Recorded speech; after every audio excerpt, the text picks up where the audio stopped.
Hello everyone, welcome to Ruth's Kitchen. कान्छीलाई चाहिँ कस्तो बफ chowmein खान मन लाग्यो भन्दै थियो कि आज अनि त्यसपछि हामीले सधैँ लिने ठाउँमा चाहिँ बफ सिद्धिएछ। अब फेरि कान्छीको क्रेभिङ त हटाउन पर्यो, त्यही भएर चाहिँ आज चाहिँ मैले चिकन प्लस एग र ससेसको चाहिँ दामी चाउमिन बनाउँदै छु है। नपाकिकनै मिठो भइसकेछ। जोइन अस, ल जोइन गर्नुस्। र अघि मलाई भनेको कुरा भएर त तिमीले यहाँ एकैछिनले काट्दिम कसरी काट्छ र भन्दै थियो कि खाना आउने खाने मुख देखाउ तिम्रो होइन यो कसरी हो र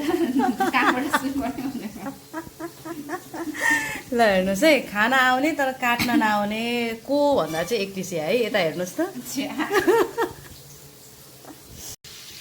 मोटो मोटो काटेको थियो कि कान्छीले चाहिँ, अनि फेरि रिफिनिसिङ गर्दैछ।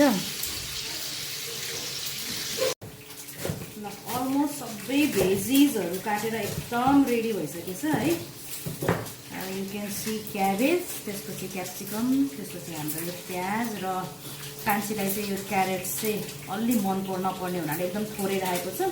यो क्याप्सिकमको अमाउन्ट पनि उसले चित्त बुझा होइन, यो पनि घटाइदिन छ। एकदम कान्छी चाहिँ एकदम खानामा किचकिचेछ, सो यो क्याप्सिकम पनि हटाइदिन्छु अनि बल्ल हुन्छ है। मेरो चिकन पनि ल्याइदेऊ न त।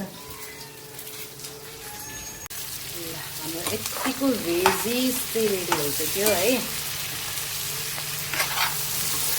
धेरै पाकमा त पर्दैन यो।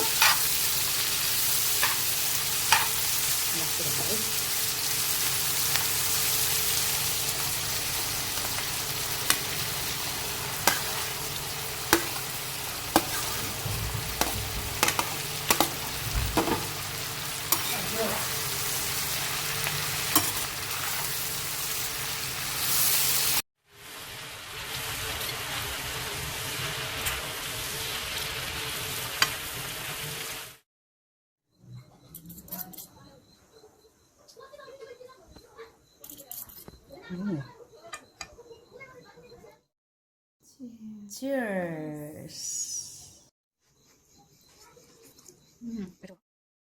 Cheers.